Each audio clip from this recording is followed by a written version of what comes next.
1, 2, 3, 4.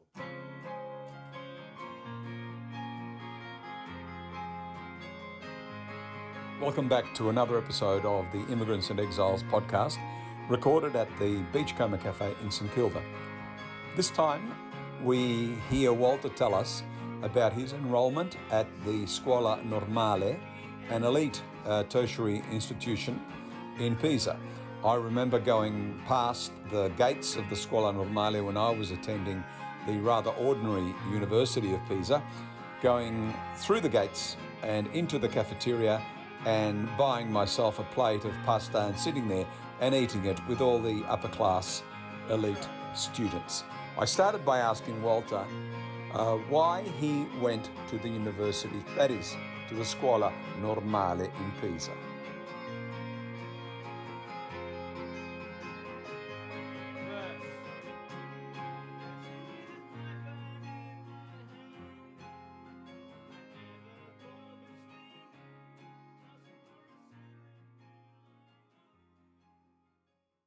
So I was there to do the diploma of perfezionamento, I thought, but in fact they had accepted me as a research student. And to do the diploma, I had to wait for the completion of that first year that I was there, then switch from my exchange scholarship to a European award, which would have seen me do another 2 years minimum or 4 years maximum to do my official course. I, in the end, decided not to do that. I didn't stay in Italy. I wanted to come back to Australia. Okay. And so what? Well, simply because, you know what? I was more grown up as a kid. Yeah. I always thought of Italy as the place where home is. Whereas as a grown-up... Where what? Where home is. Home. Home. Home is. Whereas I thought, in the end, as a grown-up, having to go to the bank to collect my money, living in the college, dealing Your father was sending you money? Or no, the scholarship money was the scholarship going, money, yeah. okay. Okay. And then dealing with the Tertiary who would complain when I wasn't there on the weekends. So I was starting to go to Rome too often. What were you going to Rome for?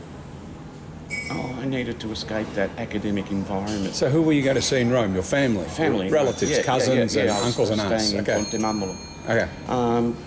So I thought, I'm starting to get absorbed into a network or a system here. Yeah. In a way of living which is not really congenial to me. Okay. What was not congenial about it? Being asked to do people favours, teach somebody English, right. And then they would welcome me in to the bank, you know, oh, Dr. Musolino, please, what are you doing in line? Come over here. Yeah, and people staring at you saying, look at that guy here, who is he? Are you talking about the Italian way of doing business? That's right. You know, the you business scratch my back, I'll scratch yours. What Cesare Pavese called il mestiere di vivere. Il mestiere di vivere, okay. Yeah, okay. They're not two different things, they're the same thing. Is this like a negative aspect of living in Italy? It's only negative if you've experienced an alternative. I think if you had?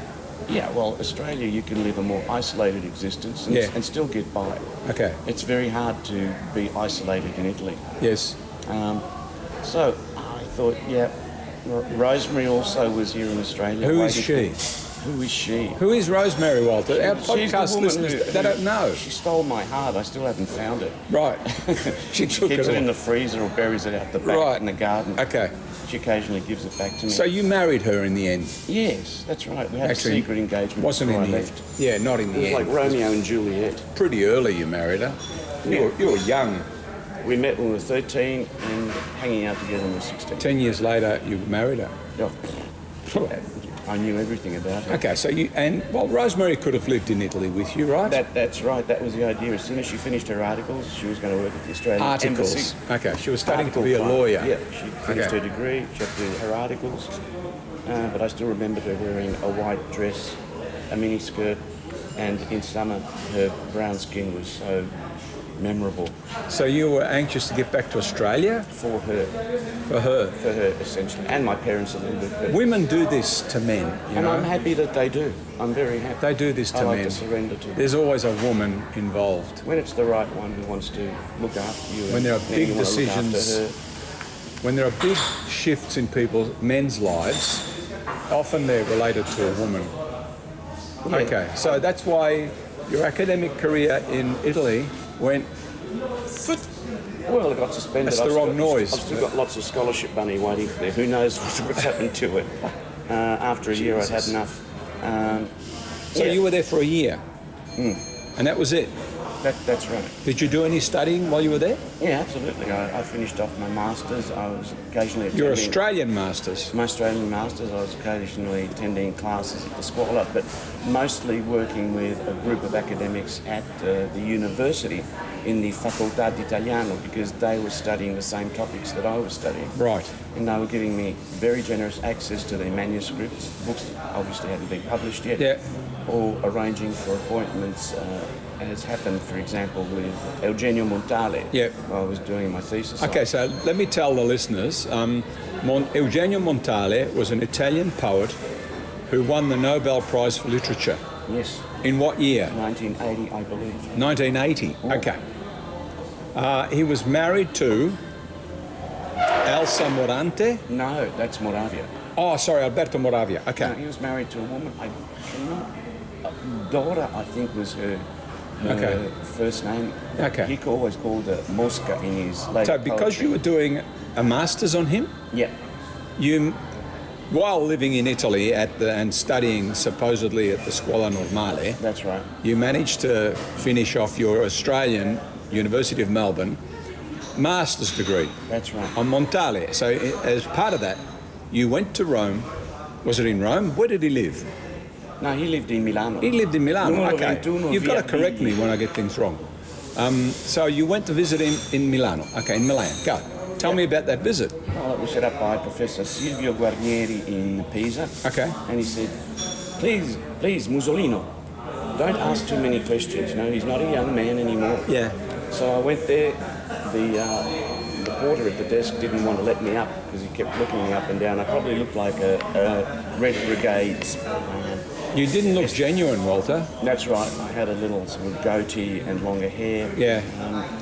But eventually he called up and they said, yes, we're expecting him. So I go up and the lady of the house, who wasn't Mosca, his wife, Yep. but who looked after him, I forget her name, Lina, maybe it was Lina, invites me in and Montale is sitting down. And I think, he looks a lot like my dad with white hair. Did he stand up to welcome you? He did when I left. I don't know if he did Right. when he welcomed me, because when he stood up I realised he was taller than me. Right. But sitting down he looked frail Right. Okay. and small. And I was supposed to only spend an hour, but I spent the whole afternoon. Wow. Yes. And So he must have been happy to have you there. yeah, look, it was an enjoyable conversation. I asked him Yeah. some brutally honest questions about was he or wasn't he an anti-fascist, you know. Right. Because a lot of people argued about it. And some Yeah. people condemned him for not being explicitly anti-fascist. Anti-fascist, okay. And writing a lot of metaphorical, symbolical poetry about Yeah. anti-totalitarianism, but you know, Okay. it wasn't explicitly. Yep. So this is happening in the late 70s, Yeah, the end of the 70s. Yeah. before he got his Nobel Prize. Before he got his Nobel Okay. Prize. Yeah. Okay. And I had an article to give him Yeah. in Mianjin, Yes. the Australian journal, written by our professor, McCormick. Colin Okay. Corbig, Okay. and he said he did get up at one stage because he had a wall which was all books. Yes. And we had started talking about a guy called Guido Morselli from Varese, Yep. who had written this book that we both read, and we thought he was a really good writer. A pity he Yep. didn't get known Yeah. more. Yeah, yeah. Okay. And I don't know how much time we spent looking for this bloody Guido Morselli novel, Yeah. which we couldn't find because he wanted to give me. So I missed out on getting a parting gift A book. Yep. from Moravia. We had some nibbles and Montale. some drinks. Yes. From Montale. I said Moravia. You just said Moravia. My God, you got into my brain. I have. And Yes. yeah, from Montale. But it was very enlightening. This is very interesting, Walter. It's good to be able to drop names like this, you know. I spent an afternoon with Eugenio Montale. That's I studied some of his poems at uni. You know, when you were an academic, I was just a mere student, dropping in and dropping out, not doing all that well. But it's nice to be able to drop names. But you wrote good essays. Yeah, okay, sometimes, and maybe one. I wrote one good essay. Okay, And so And Moravia, I was going to say, since Moravia's cropped up once by accident, this is part of what was happening to me, you know? Yeah. Because I've always felt like an outsider. Yeah. And I've lived as an outsider. Yeah. And there I was getting absorbed into a system. Because when I got back from the meeting with Montale, Guarnieri, the professor who got me the meeting, must have talked to Montale, I imagine. It was a few weeks or maybe a month later. He called me up and said, how would you like to go to a party in Rome? Wow. Party? I'm not a party person. He said, Yeah. right. Alberto Moravia. Who is married to Elsa Morante. Elsa Morante. Yeah. And they were hosting an event for a famous Italian painter. Now, Moravia is a famous Italian writer. Yeah. Racconti Romani, maybe somebody... Yeah. Roman stories, may have read some of those books. Yep. He's all, what was the other one? Il Conformista, Yes. the conformist. Yes. I've seen the film a few times. Yeah, with I don't think I ever read the Robert novel. De Niro, I think. No. No, it was Bertolucci, 1900. Yes. I can't remember who the conformist was. He was a French-looking actor. Oh, not Philippe Noiret. No, it wasn't him. But anyway, it doesn't matter. Go on. And I said, yes, okay. And then I didn't go. You didn't go. Because I thought, I can't stand snobs. I must be a snob myself. If you can't stand snobs, you obviously are. Okay. I felt... So you felt you were being drawn into And suffocated. a network, a system, Yes. and being suffocated, Yep. which is something you were going on to resist in Melbourne universities as well. I did, yes. You would go on to resist that kind of absorption. So that people who hear this and hate me anyway Yes. will know the truth. It's That, You're all old now anyway. None of this matters thank anymore. God I'm not, but the rest Yeah. of you poor sods Yes. under the Okay. ground. All right. I was invited to consider Yeah. remaining permanent at Melbourne Uni and becoming a professor of all the departments there. And the stars were my destiny. As Dick Hamer's sister, Alison, her name escapes me now. Yeah, Alison that's okay. from history Yep. said to me, but I couldn't stand the idea of being there. The politics, the meetings. So they offered you permanency. Yeah. Just the way you went to Italy. Alison Patrick. You went to Italy. And Okay. she was a lovely woman. Yeah, sure. Absolutely. Dear listeners, Walter thinks everybody's a lovely bloke or a lovely woman, so I've got used to that I now. never mention the people I don't That he like. doesn't think are lovely. I let them be buried That's in right. anonymity. So you rejected permanency Yep. And at several Melbourne universities. You also rejected permanency in Italy, didn't you? that's right. I Because did. we're calling this, this is part of what almost happened is you were going to Italy to remain permanently. So this idea of Yeah. permanency, it's what's the word? It's abhorrent to you. It's anathema, isn't it? Yeah. You don't like it. No, because You'd rather be a contractor or a casual Contractor to- and flit in and out. to earn enough for a material life, Yeah, which is not one of poverty, yeah, which is the kind of condition I grew up in. yeah. On the other hand, I have so many questions about life that systems won't allow me to pose Yes. or investigate, that I can only do it from the outside. The system could actually overwhelm you and you won't have time. Yeah, and you know And that energy. too from being a professional translator. Absolutely. and I interpreter. want to do what I want, work when I want, and Dragging you out of underground car parks think you're hiding. think when I want. And yeah, absolutely. Yeah, no, the underground car park is interesting. It's going in my next book. Yeah. No, look, it's true that systems Yeah. they need people, as I say, who Yeah. function well as a cog in a machine. Yes. And there's nothing wrong with that. The machine may work quite well. Yeah, but when not you're- for you, Walter. Not for you. When Or you're for full me, of really. doubts, Or for me. when you're Yeah. full of doubts and you've got Yeah. lots of questions, Yep. you need answers. Yep. And the system doesn't want to be bothered with that. Okay, so you basically rejected an Italian academic career. Yeah. You could have had, you never know, your name could have been up in lights a bit, going to parties in Rome with Alberto Moravia and Elsa Morante, having afternoon tea with Eugenio Montale in Milan. Okay, but you rejected all that, and here we are. Sad to say, yes. Okay. We're here at the Okay. Beachcomber. Right, do you want to go into a little bit about your academic career in Melbourne? Italian, not Italian, English lit, that kind of stuff? I mean, you did a master's degree on Eugenio Montale, right? That's right. And then I enrolled, I thought I'm going to get out of Italian. Yep. After I decided not to remain at Melbourne Uni, I thought I'll become a student again and do my PhD. Yes. In something to do with Australian literature. Wow. If I stay in Australia. So David Ireland? What were you looking at? David Ireland, that's Bloody right. hell. I was doing Yeah. a PhD on David Ireland. But each time, let's be pragmatic and cynical about it, I did these degrees because I was on scholarships, so they supplemented my living. Yes. So you got 4 years of scholarship, and they were quite substantial. And I did that for those 4 years, and I enjoyed the research and writing and getting some articles published again. But again, hanging around in the English department, which is not a criticism of the place, it is what it is. It was full of lovely people. Yeah, and Michelle de Crezza. Yes. I became quite good friends with Michelle. She used to be there. Yep.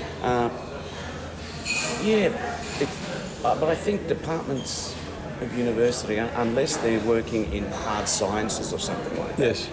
they're divorced from reality. Yes. You have to go to them and become part of their reality. Yes. Which is very sectional. Yep. It's like the classic ivory tower. Then people leave that and live in the real world, but then hurry back into this ethereal world. Shouldn't you say scurry? Scurry. Rather than hurry. Scurry, oh yes. Scurry It is back. scurrilous, a scurrilous existence. Oh yes, scurrilous. Scurry back. And, No, they scurry back, Walter. Yeah, and Yeah. I need to be out in the real world. So It's the what- English PhD, what happened to it? I took the bunny and ran. I didn't finish that PhD, and I enrolled. Then I switched to one in Italian on Cesare Pavese. Listen to me. Yeah. And this is me. Was it using the system to get scholarships to live off? This discomfort that you're feeling first in Italy, in academia in Italy, and in the celebrity ranks in Italy of literary people. And I was in the celebrity ranks here too. That's right. Now, and your discomfort, and the discomfort that you felt here, okay? In Italy, what were you? Is it an Australian thing you're carrying with you that makes you uncomfortable? In Australia, is it that they don't know about you, they don't know enough about your background, your Italianness? You felt uncomfortable with your Italian background at all? I didn't feel like an Australian in Italy. I felt like I was an Italian in my home country. Yeah. But I had been sort of poisoned in the Australian waters, Yes. drinking something of the privacy that was available here and the distance that you could live within. Well, what about in Australia then? Why were you uncomfortable? Because my parents raised me as an Italian, to be an Italian. So we only ever spoke Italian or French with my dad. Okay, so you can't do a PhD on an Australian writer? I can't be. I'm going to say this publicly. I'm an intellectual. Right, okay. A philosopher, an intellectual, a philosopher by training too. There's no point saying it privately, Walter, because no one will hear you. That's right. So you might as well say it publicly. Come on. In space, nobody can hear you scream. Come on. Yeah. But to be that in the historical sense means you can't be a factory worker, which is what universities are. Okay. Right? And you're writing esoteric things. Yeah. Like you can read me in certain encyclopedias because I've written articles on Italian literature. There are books that I've edited, 12 books, and blah, blah, blah, and other things. But it's for the few. And the questions that I have in me to be answered relate to the many, to whatever the ordinary life is, right? That people who escape into certain activities want to avoid, I think. Okay. But I don't understand, why were you uncomfortable? That's just my nature. I'm uncomfortable. With groups of any kind? Yeah, with I mean, groups you of- get on with me. Yes. You'll sit down and talk to me for hours. Now, you're a big man, but you're not a group of people. You don't feel uncomfortable with me, do you? No. Why? But I have... Do you feel like... Because you have the same questioning mindset that I have. And you live in a state of flux inside of yourself. So, at Melbourne University, in the English department, you didn't feel at home. No. Is that what happened? You did not feel at I home? didn't feel at home there. Like I didn't feel Did you really... feel like some kind of outsider? Yes. You did? And that's why I was known in those days as one of Australia's up-and-coming new wave poets, right? Okay. But when I got introduced into the literary scene in Australia, I found that to be a very uncomfortable place too, because people were trying to cultivate themselves and you to be celebrities. Right. Yes. I'm not interested in celebrity. No. Okay. That to me feels dishonest. It's all about imagery. Yep. Maybe I don't have a great image. So what are you interested in? I'm interested in the mind and the spirit, the soul. So the actual poems themselves, if anything? Yes. The white porcelain washed bird distills itself over the grim green-black thinness of water. Are you making a poem up as we go along, or something you've written? It makes perfect the full centre of the unshaken lake. I started writing that poem, which was published in the Age, when Rosemary and I were driving home along Rathdown Street, and it was really an overcast, dark sky, and the pond near the exhibition buildings was black. But in the middle was this little white duck just going around in circles like a mechanical toy. Yes. And I said to Rosemary, I've got to stop. I've got an idea of what to write. Yes. And she said, sure. She opened the paper and started reading. Well, I got out and started writing 10 lines of what is one of my best poems ever. Yes. And I was so excited, and I spent another week or two finishing the poem because I didn't know where it was going to go. It ended up being a 33-line poem. The Transperder, it was called. And that's what I found helped me to understand in some kind of depth, perhaps what a scientist tries to do. Actually, I might have been happier being an astrophysicist, being an ex-maths science student, rather than doing an arts degree, which was my fallback position to keep parents happy. Questioning things always and trying to find provisional answers. And in the search, realising the realities of what life is, which is impermanent, right? So the idea of permanency anywhere and stability is like a state of chaos in my head. And now, for a musical interlude. The song you're about to hear an excerpt from is The Man Who Visited the Earth by Walter Musolino and Davide Musolino. You can hear the entire song at the end of today's podcast. Enjoy!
Would see it like that. Then you moved, so you went from Italian department, Melbourne Uni. English. Let's call it Italian department, Pisa. Scuola Normale, Pisa. To PhD in English, Melbourne University. To Monash and La Trobe. I was working, but I'd switched to a PhD in Italian on Cesare Pavese. Right, so you went to Pavese as well, okay. And I did a lot of conferences, published a lot of articles, and wrote a lot of the thesis. But when it came to submitting it, I don't know, the rebel streak in me said, nah, F this. And I like the fact that it upset my dad, who said, che cosa fai? Che cosa fai? Che cosa fai? And I said, Dad, this is the strength of an individual. When you're about to do something successful in society's eyes, your eyes, and you can step back from it and say, but I don't need this. I don't need this. Okay. And so I never submitted it. I've still got all my work at home, and occasionally somebody says to me, David, and my son says, why don't you submit it? And go around and call yourself doctor. Oh, you'd have to work around. Yeah, you'd have to do some work on it. Reread a lot of the critics, and I thought, who gives a stuff? Yeah, okay. I mean, people who've also written things that nobody much... if I went to Italy, or whenever I went to Italy, and my cousins would say, so what are you writing on? I'd say, I'm writing this PhD, dottorato di ricerca on Cesare Pavese. Yeah. Oh, Pavese, yeah, I've heard that name. Yeah. Was he in the war? Yeah. No. He was a political prisoner during the war. He'd written books that were basically against the See, they're not going to know what you're talking about. You should have stayed inside the academic network. That's right. They would have known what you're talking about. The problem is that I relate more to my family and to the everyday. See, you're an intellectual, but you're an everyday person. And other people... Are you talking to me personally? To you personally. You are, okay. So at some point or other when you open your mouth, people will go, oh, God, listen to him, he thinks he's got ideas, he's boasting. But they don't realise that you're searching. You're trying to make a connection to find what is our common humanity, not our common illusions that can become delusional. I'm somebody because I'm a professor of this or that or the other thing. No. Devi vivere come magni, devi parlare come magni, devi pensare come magni. Do all the normal things that connect us up. And then you can see, how do people survive? Why do they want to survive? What do they have to expect after?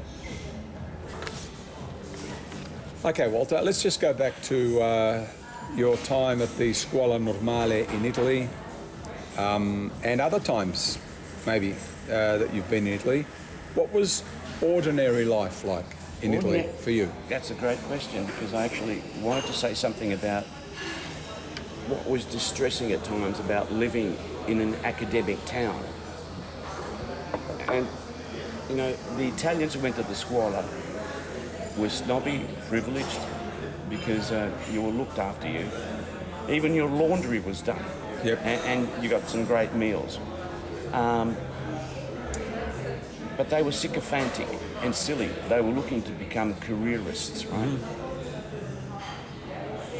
The females were okay. They were friendly, kind of dominant personalities. They knew what they wanted. You mean the women, right? Yes. Okay. Yes, the women, all ages. No, all right. I won't go into too much more detail. No, of course not. That. No. But the ones that I banded with were the foreigners. And this is interesting. This is interesting. That you bonded with the foreigners. That's right. Yeah, so I feel it's a bit like me going to the footy. I go to the footy with a Greek and a couple of Italians and my son. Okay? That's who I go to the footy with. I don't go to the footy with Australians, although I'm surrounded by Australians. So it's an interesting issue. Go ahead, keep going. You bonded with the foreigners. Yeah, I mean, I had Wolfgang Otto, who was a lecturer in German literature, 19th century literature at the University of Essen. But he was such a down-to-earth guy with a beard, and I discovered how funny Germans can be. But we bonded especially because I was missing my fiancée. He was missing his wife. They just had a child. He was missing them both. He was missing his parents, and of course his father dies. What language did you speak with him? Oh, he spoke excellent English. English, okay. Yes. Okay. And Wolf would go, he would laugh like this. And when he got news that his dad died, he was heartbroken, and we spent a whole day. You know Marina di Pisa? Yes. It's 10 kilometres. It's a semi-industrial beach area. It was freezing, and all we did was sit down by the beach while he cried and talked about his dad. Well, and 10 years after I came back to Australia, his wife sent me a letter, which Rosemary translated, having studied German, and she said that he died of a heart attack. I was I was heartbroken. He was a great friend. There was Raman Majumdar, who became a lecturer in chemistry, I think, at the University of Minnesota or Missouri.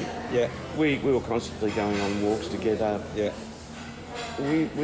Now, why did you know them? Because they were living in the college? at the Scuola Normale? They were living in different colleges, yeah. They were boarding.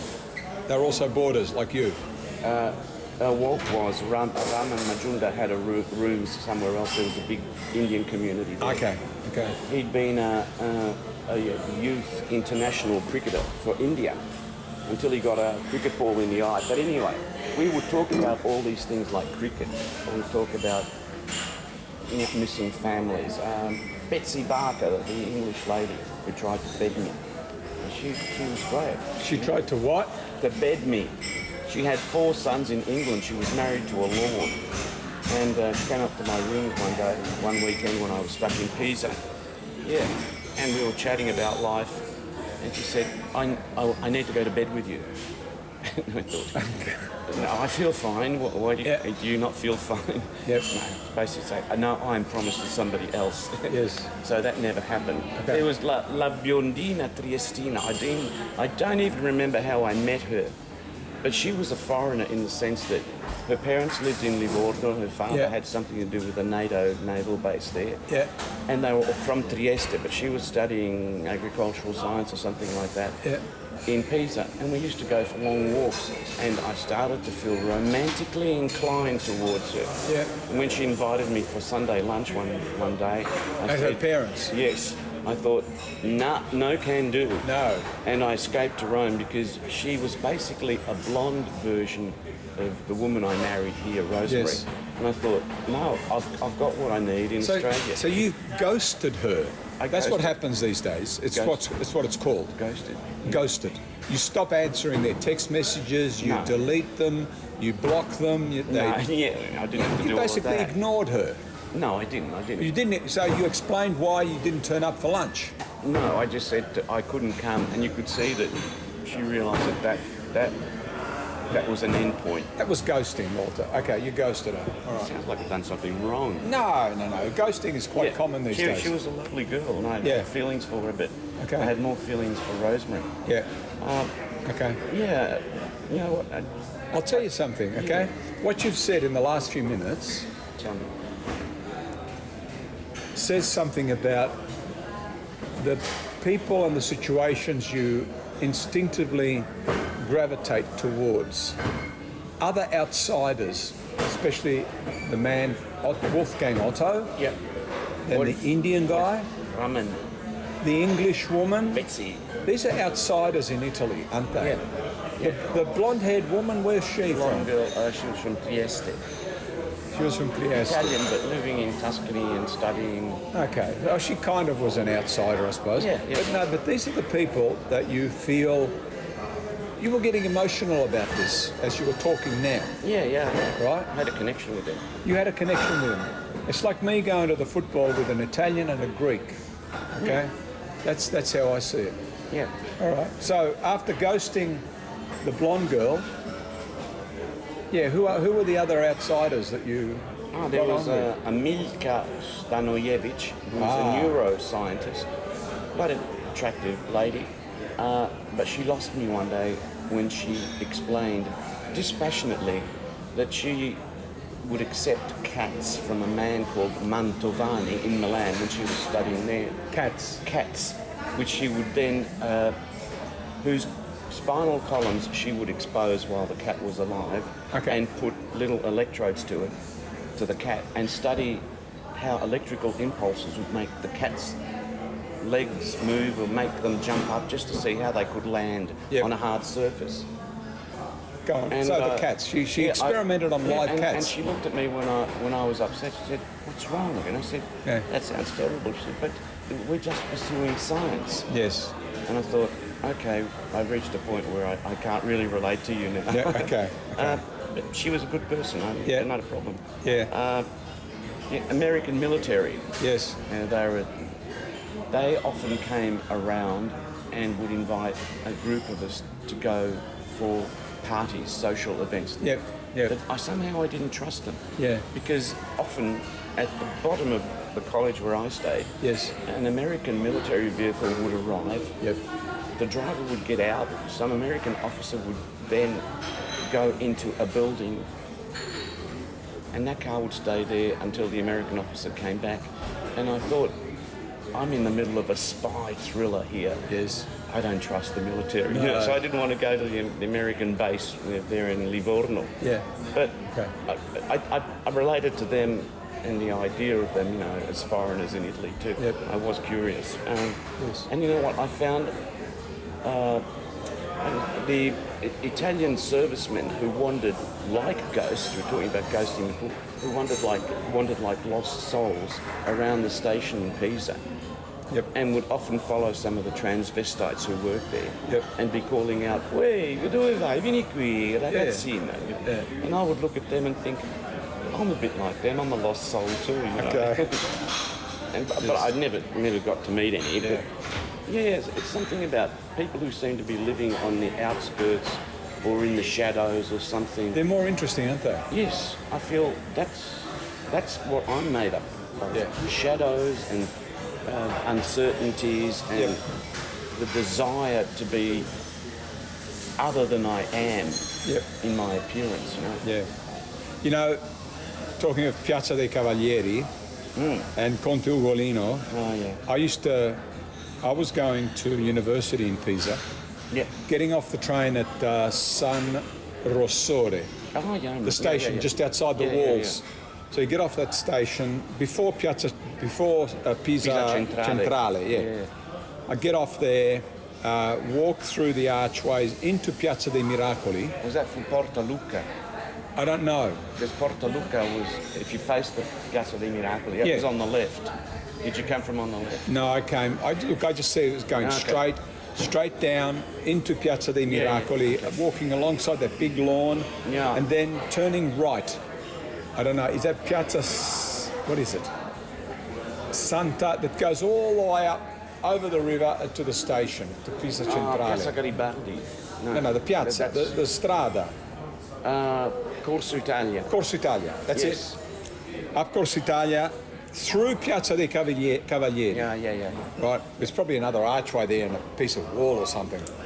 So I used to walk through there regularly to go to lectures. Yeah. This was in the years when all the buildings in Pisa, all the university buildings in particular, still had all the old graffiti from the late 60s on them, in red. Abbasso i baroni, and all that kind of stuff, inside the lifts and in the stairwells. None of that at the Scuola. No. Oh, that's interesting. It was a very elitist place. Yep. Okay. And talking of Livorno too, and the blonde woman from Trieste, and the military, my dad, as a young man, worked for the American Army in Livorno. He went there for a few months, helping them. I don't know what they were doing. They were helping rebuild Italy, clearing their own image, clearing debris, and he worked as a labourer. Hey, Donald Trump may decide to buy Italy. That's right. He could do that. But my dad worked there. And did you know that Livorno is where the foghorn leghorn chicken comes from? You know that, don't you? No, but I know it's... The Livornese is a chook. Is it? It's a chook. No, it's the big white chook, depicted in, cartoons, American cartoons, as foghorn leghorn. Him. No chicken. That's him. The leghorn chicken is a Livornese. So there you go. That's all I've got to say. Okay. So, the outsiders. Yeah. Yep. And that's why I couldn't network in Italy, because... Yeah, from what I know of you, that makes sense. Yes. That's what you are. And that's what you are. Why we're doing this. Yeah. We're exploring being an outsider. Yeah, okay. An immigrant or an exile, Walter. Yeah. And it's your parents' fault, you realise. Probably. If you had stayed in Rome with your mum and dad and they hadn't emigrated, Jesus. That's true. We had a... Who knows? There was a massive apartment at Bagni di Tivoli, halfway between Rome and Tivoli. Yep. It was all set up. Yeah. You could have stayed there. Okay. Yep. Okay. But the other thing I was going to mention about Pisa that shows my outsiderness is the the Shangri-La of the Pisa telephone exchange. Okay. It was my lifeline back to Rosemary. I have to say Rosemary. Yeah. Rosemary. Rosemary. Not Australia. Yeah. Because wherever Rosemary was, that's where I was going to go. Okay.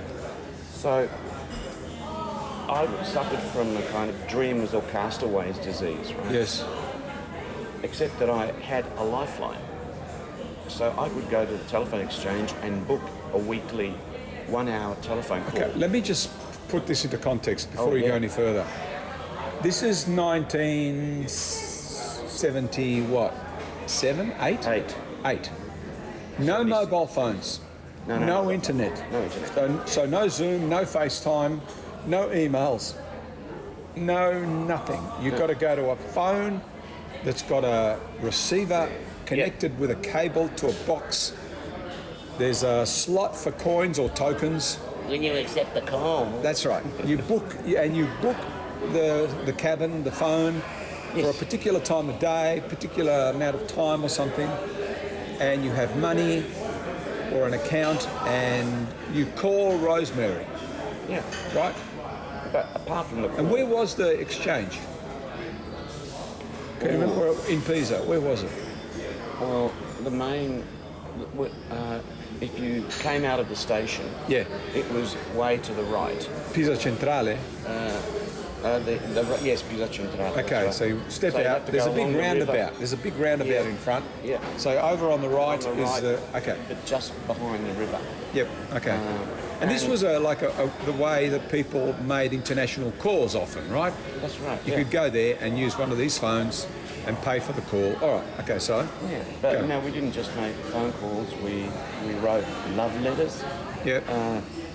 We recorded stories about what we were doing in a particular week. And on cassettes. On cassettes, and we sent tapes to each other. Yeah. All of which are at the bottom of a drawer. Yep. The other night, Rosemary and I were talking about, I wonder whether those recordings still work. Yep. Anyway. Yep.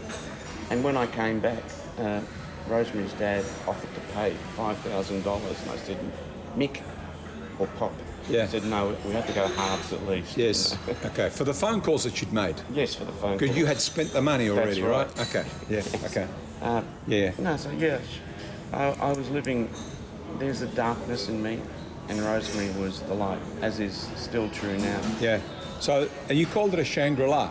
Yeah. This phone. She was my lost horizon. Okay. She was the place that you can discover if you're willing to work to get there. You know what? There was no way you were ever going to stay in Italy on your own. Come on.